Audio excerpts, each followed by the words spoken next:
નમસ્કાર સ્પર્ધાર્થી મિત્રો, સ્વાગત છે આપનું આજના લેક્ચરમાં। તો મહાજનપદમાં આપણે જોઈ રહ્યા હતા ને આગળ થોડુંક જોઈ ગયા ને આજે બે પેજ બાકી તે જોઈને પછી જે આક્રમણો થયા એમના વિશે ચર્ચા કરવાના છીએ। તો હર્યક વંશ આપણે ટ્રીક એક યાદ રાખી હતી, હસીન, મસૂક, શાહ। ત્યારબાદ આવશે ISPK, જેનો આપણે આગળ અભ્યાસ કરીશું। પરંતુ અત્યારે આપણે હસીન મસૂક સામ જોઈએ તો હર્યક વંશ, શિશુનાગ વંશ, નંદ વંશ, મૌર્ય વંશ, શુંગ વંશ, કણ્વ વંશ ને સાતવાહન વંશ, આ 7 વંશ આવવાના છે। હર્યક વંશના સ્થાપક હતા આપણે બિંબિસાર, શિશુનાગ વંશના શિશુનાગ, નંદ વંશના મહાપદ્મનંદ, મૌર્ય વંશના જે આપણે કહેવાય ચંદ્રગુપ્ત મૌર્ય ને આગળના આપણે જોવાના છીએ। તો આ સ્થાપક પણ યાદ રાખી લેવા, આપણે હજુ બાકી છે જોવાના, પરંતુ એકવાર તમને રિમાઇન્ડ કરાવી દઉં। હવે સૌપ્રથમ જોઈએ હર્યક વંશ। તો આ વંશની સ્થાપના બિંબિસાર દ્વારા કરવામાં આવી હતી। બિંબિસાર અને અજાતશત્રુ હર્યક વંશના મહાન રાજાઓ હતા। ત્યારબાદના રાજાઓ એટલા બધા કંઈ મહાન આવ્યા નહીં ને આ બે જ રાજાઓ હતા તે મુખ્ય એવા જે છે વંશમાં ઝળહળે એવા હતા। બિંબિસાર વિશે જોઈએ તો મગધની પ્રારંભિક રાજધાની રાજગૃહ ગિરિવ્રજ અથવા કુશાગ્રપુર હતી, જે ગંગા અને સોન નદીના કિનારે આવેલી હતી। સૌપ્રથમ રાજધાની કઈ હતી? રાજગૃહ। બૌદ્ધ ગ્રંથો અનુસાર બિંબિસારે લગભગ ઈસવીસન પૂર્વે 544 થી 492 સુધી એટલે લગભગ 52 વર્ષ સુધી શાસન કર્યું હતું। આ બૌદ્ધ ગ્રંથો પ્રમાણે માહિતી મળે છે બિંબિસારના શાસનની। 15 વર્ષની યુવાન વયે મગધની ગાદીએ આવેલા બિંબિસારે અનેક યુદ્ધો તથા વિવિધ રાજ્યો સાથે લગ્ન સંબંધની મદદથી મગધ સામ્રાજ્યનો રાજ્ય વિસ્તાર કર્યો હતો। બિંબિસારના જે વિવાહ હતા તે કૌશલ રાજની પુત્રી અને પ્રસેનજીતની બહેન કૌશલ દેવી સાથે થયા હતા। તો કોની સાથે થયા હતા? કૌશલ રાજની પુત્રી અને પ્રસેનજીતની જે બહેન હતી કૌશલ દેવી, તેમની સાથે બિંબિસારના લગ્ન થયા હતા। અને લગ્ન દ્વારા જ બિંબિસાર જે છે ને યુદ્ધો દ્વારા પોતાનો રાજ્ય વિસ્તાર જે કહેવાય વધારતા હતા। તેમને દહેજમાં કાશી મહાજનપદ પ્રાપ્ત થયો હતો। આખો મહાજનપદ જ એમને પ્રાપ્ત થઈ ગયો હતો દહેજમાં। કાશીથી તેને 1 લાખની આવક થતી હતી, જેનાથી જણાય છે કે મહેસૂલ સિક્કામાં વસૂલ કરવામાં આવતું હશે। 1 લાખની આવક થઈ એના પરથી આપણે અંદાજ લગાવી શકીએ કે આ લોકો મહેસૂલ સિક્કાઓમાં વસૂલ કરતા, તેથી જ તેની ગણતરી થઈ શકતી હતી। તેમની બીજી પત્ની વૈશાલીની લીછવી રાજકુમારી ચેલના હતી, જેણે અજાતશત્રુને જન્મ આપ્યો હતો। બિંબિસારના પુત્ર અજાતશત્રુ હતા। ત્રીજી પત્ની પંજાબના મદ્ર કુળના પ્રધાનની પુત્રી હતી। તો આના પરથી આપણને ખ્યાલ આવે છે કે એ દહેજ લઈ લઈને રાજ્ય વિસ્તાર વધારતો હતો। બિંબિસારે અંગ દેશના રાજવી બ્રહ્મદત્તને હરાવી પોતાના પુત્ર અજાતશત્રુને ત્યાંના નિયામક તરીકે મોકલ્યા હતા। વિશેષમાં જોઈ લઈએ તો અંગ રાજ્યમાં ગંગા નદીના કિનારે ચંપા નામનું એક પ્રસિદ્ધ બંદર હતું। ત્યાંથી દરિયાઈ માર્ગે જહાજ દક્ષિણ ભારત તરફ જતા હતા। ત્યાંથી જહાજ મરી મસાલા લઈને ફરી પાછા મગધ આવતા હતા। આ મગધ ધનવાન બન્યું હતું। તો સ્પષ્ટપણે દેખાય છે આપણને કે આ લોકો જે જહાજ હતા તેના દ્વારા વેપાર કરતા હતા અને જે ચંપા નામનું બંદર છે ત્યાંથી અને અન્ય જગ્યાએ પણ તેમના મરી મસાલા જે કહેવાય ને આપણે કે માલની આપલે થતી હતી। તેથી એક અંદાજે લગાવી શકાય કે આ મગધ બહુ ધનવાન તે સમયે સામ્રાજ્ય હતું, કારણ કે જે માલની હેરફેર એ જ લોકો કરી શકે જેમની જોડે પૂરતી સુવિધા હોય। તો આના પરથી આપણને ખ્યાલ આવે છે। બિંબિસાર ગૌતમ બુદ્ધ અને મહાવીર સ્વામીના સમકાલીન હતા। તે યાદ રાખવું, કોના? ગૌતમ બુદ્ધ અને મહાવીર સ્વામીના। આ સામ્રાજ્યમાં 80,000 ગામડા હતા।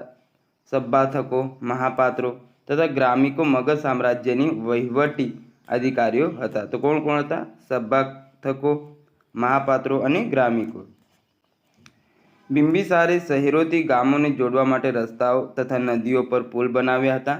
તેણે પશ્ચિમ ભારતના ક્ષેત્રમાં પોતાના રાજદૂત પણ મોકલ્યા હતા. ત્યારબાદ આ વંશનો સારો એવો રાજા છે આગળનો અજાતશત્રુ. અજાતશત્રુ હતા જે બિંબિસારના પુત્ર હતા. તેમણે ઈસવીસન પૂર્વે 492 થી 460 સુધી શાસન કર્યું હતું. અજાતશત્રુએ વજ્જી સંઘ પર વિજય મેળવવા પોતાના મંત્રી વસ્કારને મોકલ્યા હતા, જેમણે વજ્જી સંઘમાં મતભેદો ઊભા કરીને તેના ગણરાજ્યોને કચડી નાખ્યા હતા.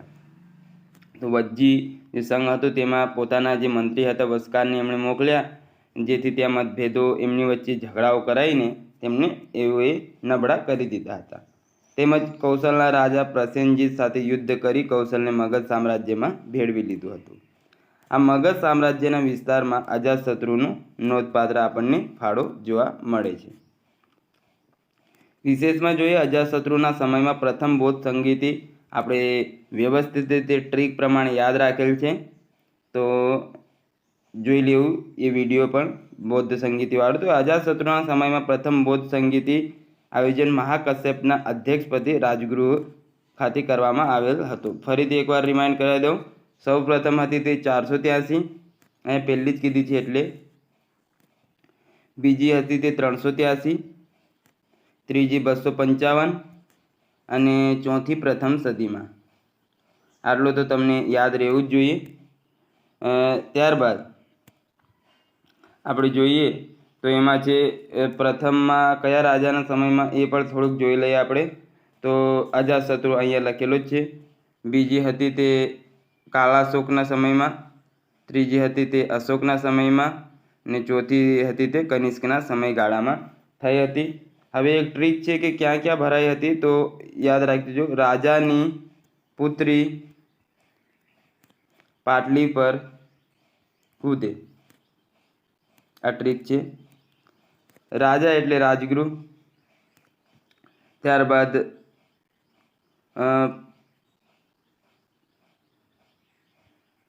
રાજાની પુત્રી પાટલી પર કૂદે. પાટલીપુત્રમાં ત્રીજી, કુંડલવનમાં ચોથી, અને જે કહેવાય ને હાલ નામને યાદ આવતું આનું, તો આવી રીતે કઈ 4 જગ્યાએ ક્રમ વાઇઝ યાદ રાખવાનું. રાજાની પુટલી પાટલી પર કૂદે એવી રીતે આગળ આવશે તો હું તમને કહી દઈશ. ત્યારબાદ ઉદયન ઉદયભદ્ર. ઉદયન અજાતશત્રુનો પુત્ર હતો.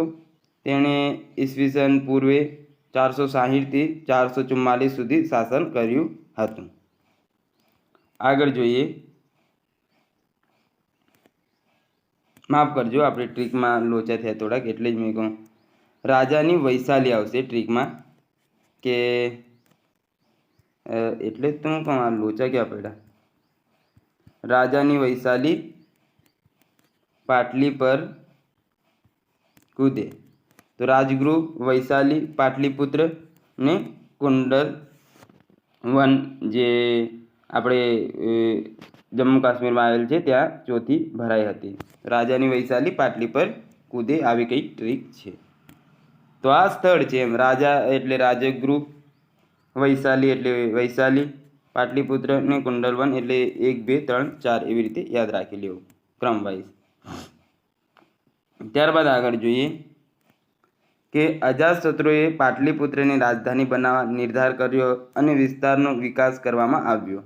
પરંતુ આગળ જતાં ઉદયન પોતાની રાજધાની ગિરિવજ્ર એટલે રાજગૃહમાંથી પાટલીપુત્ર એટલે કુસુમપુરી વર્તમાન પટનામાં સ્થળાંતર કરી. ઉદયન બાદ અનુક્રમે મુંડ અને નાગદશકે મગધની ગાદી સંભાળી હતી.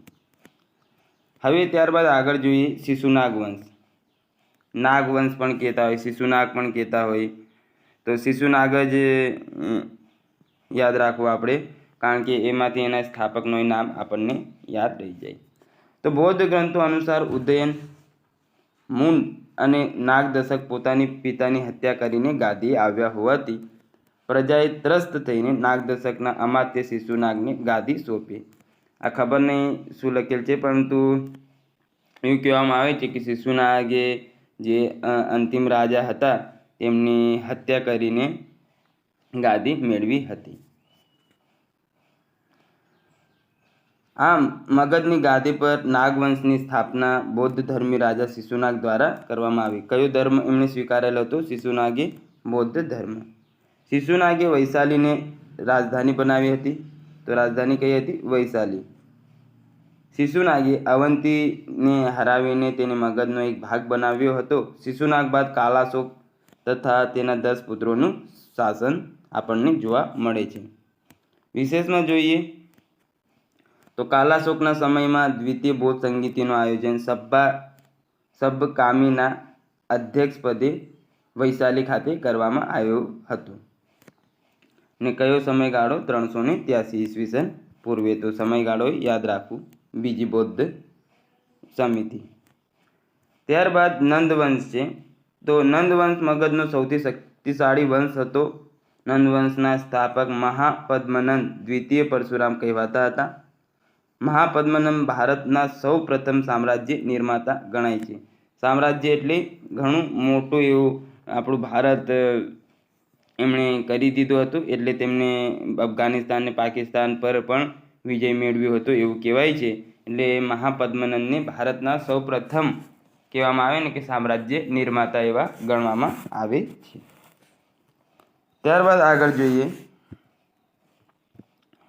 તેના સમયમાં મગધનો વિસ્તાર ઉત્તર પશ્ચિમ ભાગ સુધી ફેલાયેલો અને મગધ ભારતનું સૌથી શક્તિશાળી રાજ્ય બની ચૂક્યું હતું. કલિંગના રાજા ખારવેલના હાથી ગુફા શિલાલેખમાં મહાપદ્મનંદના કલિંગ વિજયનો ઉલ્લેખ છે. તો આ જે ખારવેલ રાજા છે કલિંગના ચેદી વંશના, તો તેમના જે પછીથી એમણે તો લખ્યું, પરંતુ આ મહાપદ્મનંદે સૌપ્રથમ ત્યાં આક્રમણ કર્યું અને ત્યાંથી કંઈક મૂર્તિ ચોરી લાવ્યા હતા અને ત્યારબાદ રાજા ખારવેલ હતા તે પાછા ત્યાં યુદ્ધ કરીને મૂર્તિ લઈ આવે છે ત્યાં ઘણા સમય બાદ. સિકંદરના ભારત પરના આક્રમણ સમયે મગધ પર નંદવંશનો ધનાનંદ નામનો રાજા શાસન કરતો હતો. તો સિકંદરના સમકાલીન કયો રાજા હતો? ધનાનંદ ભારતમાં, તે યાદ રાખવું. ધનાનંદ એ નંદવંશનો અંતિમ શાસક હતો. ઈસવીસન પૂર્વે ચંદ્રગુપ્ત મૌર્યએ 323માં ઈસવીસન પૂર્વે ધનાનંદ પાસેથી સત્તા મેળવી મૌર્ય વંશની સ્થાપના કરી હતી. તો ચંદ્રગુપ્ત મૌર્ય વંશની સ્થાપના કરી. કહેવામાં આવે છે કે ચાણક્ય એકવાર ત્યાં ગયા હતા ધનાનંદના દરબારમાં કંઈક મદદ માંગવા માટે. તો ધનાનંદે એમની મદદ નહીં કરી, હસી ઉડાવી અને એમનો કોઈ સૈનિકે એમની ચોટલી પકડીને ત્યાં એમની ચોટલી છૂટી ગઈ. તે સમયે ધનાનંદને એમણે જણાવ્યું હતું કે તારો આ સામ્રાજ્ય વેરવિખેર કરી નાખીશ. ને ત્યારબાદ તેમણે કહેવામાં આવે છે કે ચંદ્રગુપ્ત મૌર્યને બોલાવ્યો, પછી કીધું કે ભાઈ આમ તે સમયે તો આમે રાજા પરિવારમાંથી નહોતો ચંદ્રગુપ્ત મૌર્ય, પરંતુ સારી એવી ટ્રેનિંગ આપી અને ત્યારબાદ તેનું સામ્રાજ્ય અહીં નિર્માણ થયેલા આપણને જોવા મળે છે. તો એમનું તો અલગથી આપણે વંશ જ આખું ભણવાનું છે. તો જોઈ લઈએ કે મહાજનપદ સમયનું જનજીવન. ગામ વિશે વાત કરીએ તો મોટાભાગના લોકો ગામોમાં રહેતા હતા. વસ્તી વધવાને લીધે હવે ગામોની સંખ્યામાં વૃદ્ધિ થઈ હતી. નદી કિનારે આવેલા ગામના લોકો હોડી મારફતે અને તે સિવાયના લોકો સડક મારફતે આવજા કરતા હતા. દરેક ગામમાં એક પ્રધાન હતા જે ગામવાસીઓ અને રાજા માટે કામ કરતા હતા. તો લોકો કેવી રીતે રહેતા હતા? ગામડાઓમાં વસ્તી હવે ધીમે ધીમે વધવા લાગી હતી. એક શહેરી સભ્યતા આવે, ત્યારબાદ ગ્રામ્ય સભ્યતા, ત્યારબાદ પાછી શહેરી અને પાછી ગ્રામ્ય સભ્યતાઓ આપણને જોવા મળે છે. સિંધુ ઘાટી, પછી ઋગ્વેદમાં ગ્રામ્ય સભ્યતા હતી, પછી પાછી શહેરી સભ્યતા અને અત્યારે મહાજનપદમાં પાછી ગ્રામ્ય સભ્યતા આપણને વધારે પ્રમાણમાં જોવા મળે છે. શહેરની વાત કરવામાં આવે તો આ યુગ અને પહેલાંના યુગમાં એક મોટો તફાવત હતો. શહેરોનો વિકાસ સમય જતાં મોટો શહેરોની સંખ્યામાં વધારો થયો, જેમાંથી કેટલાક નગરો ખૂબ જ મહત્ત્વના હતા અને જૂના ગ્રંથોમાં તેના વિશે જાણકારી મળતી હતી. આ નગરોમાં ઉજ્જૈન એટલે માળવા, પ્રતિષ્ઠાન ઉત્તરી દખ્ખણને કહેવામાં આવે છે, ભૃગુ કચ્છ એટલે ગુજરાતમાં ભરૂચ, તામ્રલિપ્તિ એટલે પશ્ચિમ બંગાળ, શ્રાવસ્તી એટલે ઉત્તર પ્રદેશ, ચંપા વૈશાલી અને રાજગૃહ એટલે બિહાર, અયોધ્યા અને કૌશાંબી એટલે હાલ ઉત્તર પ્રદેશ. આ મુખ્ય જે કહેવાય નગરો, એમની માહિતી આપણને આમાંથી મળે છે. ત્યારબાદ આગળ જોઈએ આપણે, તો એમાં છે આમાંના કેટલાક નગરોનું ખોદકામ કરવામાં આવ્યું છે, જેના પરથી જાણવા મળે છે કે આ નગરો લાકડા અને ઈંટોથી બનાવવામાં આવ્યા હતા તથા આ નગરો ગામ કરતાં વધુ સ્થાયી હતા. લાકડા અને ઈંટોથી, કારણ કે તે સમયે તો આપણે સિમેન્ટ ને આવું બધું કંઈ હતું નહીં, એટલે તેના દ્વારા જ એ લોકોએ આ નગરોનું જે કહેવાય બાંધકામ કરવામાં આવેલ હતું. હવે અવશેષો લાકડાના હોય એટલે અત્યારે તો આપણને ખ્યાલ છે કે મળે નહીં, એટલે આવું તે સમયે કંઈક જોવા મળે છે. રાજાનો મહેલ સામાન્ય રીતે પથ્થર અને લાકડાનો બનેલો હતો અને તેને સારી રીતે સજાવવામાં આવતો હતો. રાજાનો મહેલ હોય તે પથ્થરનો બનાવતો, લાકડાનો સારી રીતે. અને તે સમયના ઘણા મહેલોની ચર્ચા આપણને બાદમાં મૌર્ય સમયમાં જોઈએ તો ઇન્ડિકામાં એ ઘણા એટલે જે ચંદ્રગુપ્ત મૌર્યનો છે મહેલ, તેની આપણને ચર્ચા થયેલી સારી એવી જોવા મળે છે. લાકડાના જ મહેલ હતા, પરંતુ ઘણા યાત્રીઓ તો અહીંયા આવ્યા તો એમણે એવું કીધું કે આ મહેલો માનવી દ્વારા બનાવ્યા જ નહીં એમ. તો માનવ આ પ્રકારના મહેલો બનાવી ના શકે એવી પણ વાતો આપણને આગળ જોવા મળશે. શહેરોનો વિકાસ મોટે ભાગે હસ્તકલા કેન્દ્રો, વેપારી કેન્દ્રો અને રાજધાનીઓની આસપાસ થતો હતો. શરૂઆતમાં હસ્તકલા કેન્દ્રો એવા ગામો હતા જ્યાં ધાતુશાસ્ત્ર, સુથારીકામ અથવા હાથવણાટ જેવી હસ્તકલા વધુ વિકસિત થતી હતી. આજુબાજુના વિસ્તારમાં રહેતા શિલ્પકાર અથવા કારીગરો ભેગા થતા ત્યારે વસાહત ધીમે ધીમે શહેરમાં પરિવર્તિત થઈ. હવે શરૂઆતમાં કેવું હતું, આ લોકો ગામડા તરફ જ બધું કામકાજ કરતા હતા, પરંતુ આસપાસના જે આપણે કહીએ ને કે નાનું ગામ હોય, પછી ત્યાં એક દુકાન, બે દુકાન, એવી રીતે ધીમે ધીમે કારીગરો ભેગા થયા, મોટું ગામ બન્યું. મોટું ગામમાંથી ત્યારબાદ એ શહેર, એટલે ત્યાં વધારે વ્યાપાર થવા લાગી જાય એટલે આપણે શહેરની પછી એની ઉપમા આપી દેતા હોઈએ છીએ. તો આવી રીતે આ લોકોની કંઈ વસાહતો વિકસી એવું આપણને જોવા મળે છે. વ્યાપારની હવે આપણે ચર્ચા કરીશું. તો વિનિમય અને મૂલ્યની નવી વ્યવસ્થા, મુદ્રા અથવા સિક્કા અસ્તિત્વમાં આવવાથી વ્યાપાર સરળતાથી થવા લાગ્યો. આપણે પહેલાં મોટા ભાગે શું જોતા હતા કે એક વસ્તુ આપે, બીજી વસ્તુ લે, બીજી વસ્તુ આપે, ત્રીજી વસ્તુ. હવે કોઈ વ્યક્તિ પાસે વસ્તુ જ ન હોય એરી, કારણ કે દરેક તો ઉત્પાદન કરી ના શકે, એટલે આ સમયે થોડાક સિક્કાઓનું આપણને ચલન જોવા મળે છે કે સિક્કાઓનું વેપારમાં વધારે પડતો ઉપયોગ થવા લાગ્યો. સિક્કાની ચલણ પહેલાં વસ્તુઓની લેણદેણ થતી હતી, જેમાં ગાયના બદલે કપડાની 10 જોડી તથા તેલના ઘડાના બદલે 2 ગુણ ઘઉં આપવામાં આવતા હતા. તો આવી રીતે કે કોઈ એક વસ્તુ આપે, એના બદલામાં બીજી વસ્તુ લે, તો એવી રીતે આપ લે કરીને આપણે અત્યારે ગામડાઓમાં જોવામાં આવે તો સામાન્ય રીતે કોઈને ત્યાં લેવું હોય તો આપણે લે ને આ લઈ લે ને તારી જોડે જે છે તે મને આમ, એટલે આમ ચેન્જ કરતા હોય છે આપણે, જેવી રીતે ગ્રુપમાં અત્યારે જમવા બેસીએ એવી રીતે એમ. સિક્કાનું ચલણ વધવાથી વ્યાપારીઓની સંખ્યામાં વધારો થયો. તે સમયે તાંબા અને ચાંદીના સિક્કા જોવા મળતા હતા તથા તેના પર ચિહ્ન અંકિત કરવામાં આવતા હતા. તો આ સમયે આપણને સિક્કાઓનો સારો એવો જે છે લેણદેણ વ્યવસ્થિત રીતે જોવા મળે છે. વ્યાપાર એક નાના વિસ્તાર પૂરતો સીમિત ન હતો, પરંતુ ગંગા ઘાટીમાં ઉત્પન્ન થતી વસ્તુઓ તક્ષશિલા મોકલવામાં આવતી હતી તથા ભૃગુ કચ્છ બંદર પરથી જહાજ દ્વારા દક્ષિણ ભારત તથા પશ્ચિમ એશિયા સુધી પણ મોકલવામાં આવતી હતી. એટલે કોઈ વ્યાપાર એ આ સમયમાં જોવામાં આવે તો કંઈ સીમિત ક્ષેત્ર પૂરતું નહોતું. જે વસ્તુ હતી તે ઘણી દૂર તક્ષશિલા સુધી મોકલવામાં આવતી હતી. ભૃગુ કચ્છ એટલે આપણું ભરૂચ, ત્યાં સુધી મોકલવામાં આવતી હતી.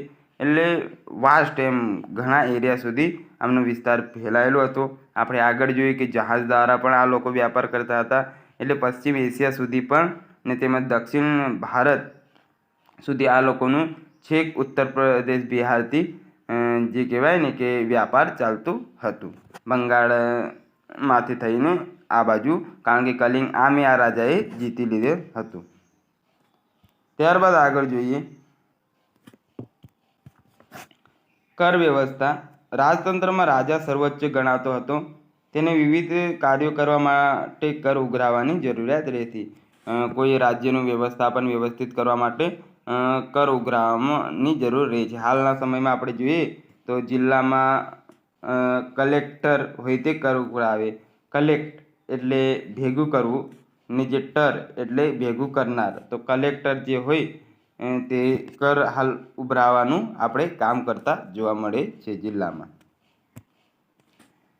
ચીજવસ્તુઓનું ઉત્પાદન કરનાર દરેક લોકો રાજાને કર આપતા હતા. એ સિવાય ગણરાજ્યના રક્ષણ માટે મજબૂત કિલ્લા અને મોટી સેનાની જરૂરિયાત રહેતી. તેને પૂર્ણ કરવા લોકો પાસેથી કર લેવાતો હતો. હવે ચીજવસ્તુઓનું ઉત્પાદન કરનાર લોકો જે હોય તે કર આપે અને એ સિવાય રક્ષણ માટે આપણે હોય તે કરનો ઉપયોગ કરતા હતા રાજા, કારણ કે કિલ્લાઓ વ્યવસ્થિત રીતે હોય તો આક્રમણ કરે તો રાજ્યની રક્ષા થઈ શકે ને સેના મજબૂત હોય તો કોઈએ રાજ્યને આપણે બીજા યુદ્ધમાં કોઈને હરાવી શકીએ. કર વસૂલવા માટે રાજા અધિકારીઓના એક સમૂહને નિયુક્ત કરતા હતા, જેમાંથી કેટલાક અધિકારીઓનું કામ એ હતું કે ગામે ગામે જઈ પ્રત્યેક ખેડૂતના ખેતરની આકારણી કરી ખેતીના પાકનો હિસાબ રાખે. અત્યારે જેવી રીતે આપણે તલાટી ને એવા બધા હોય છે તે સમયે એવા અધિકારીઓની રાજા નિમણૂક કરતા.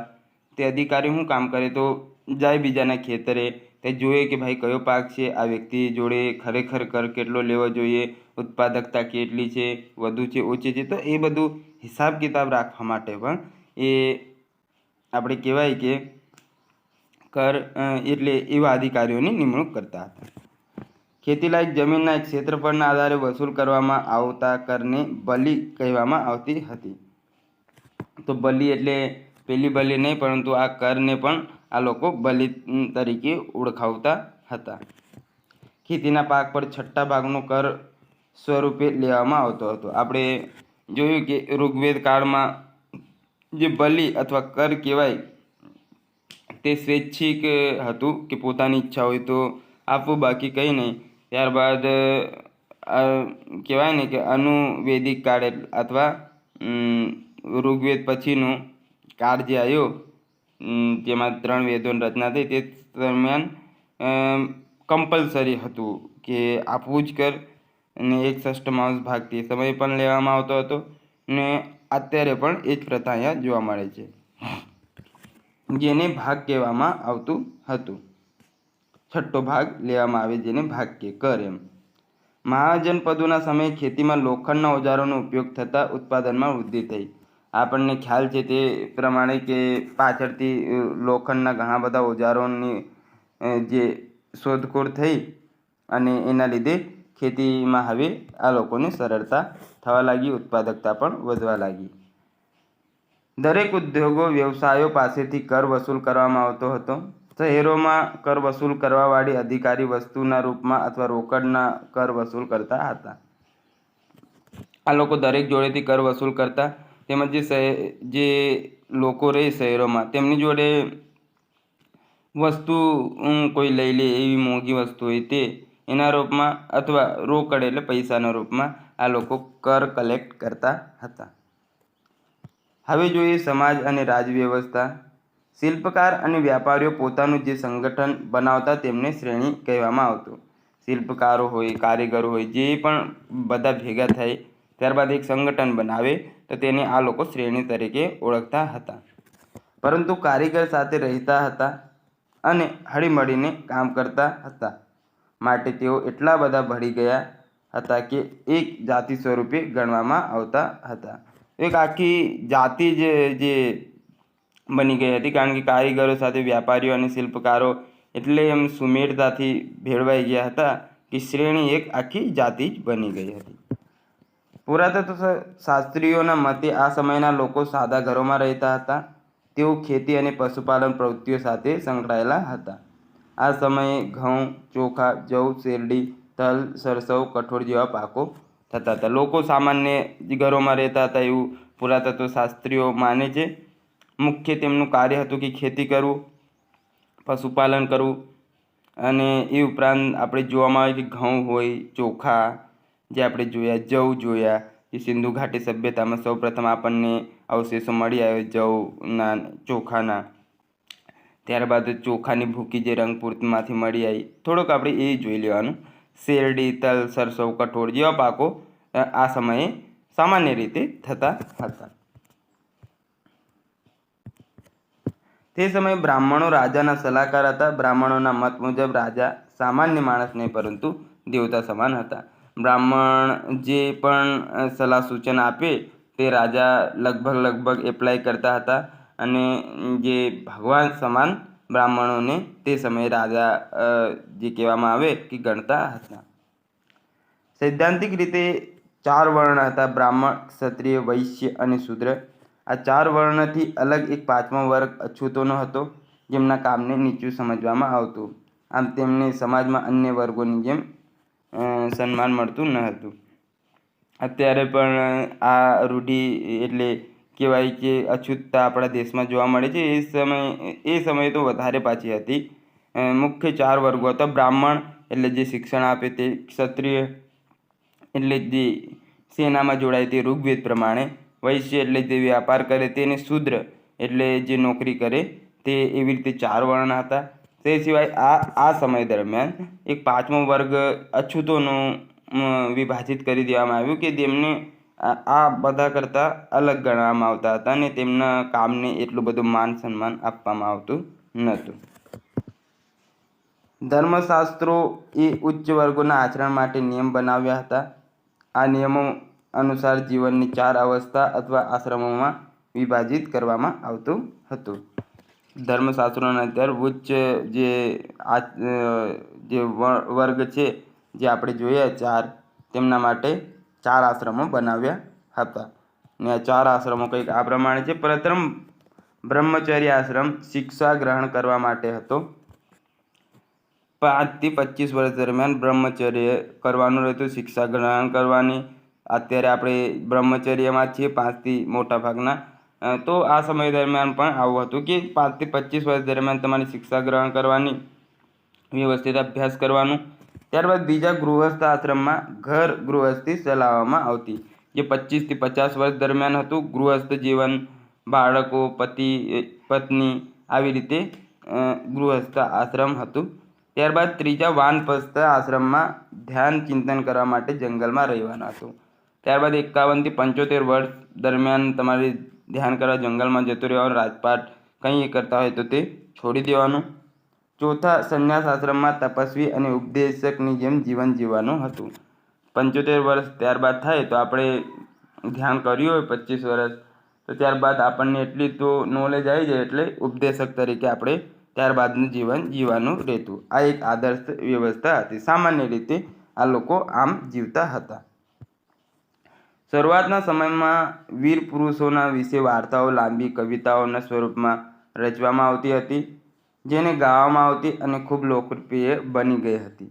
જેમાંથી કેટલીક વાર્તાઓ એકસાથે જોડીને એક મોટી કવિતાની રચના થઈ, અને આ કવિતાને આપણે મહાકાવ્ય કહીએ છીએ, જેમ કે રામાયણ અને મહાભારત.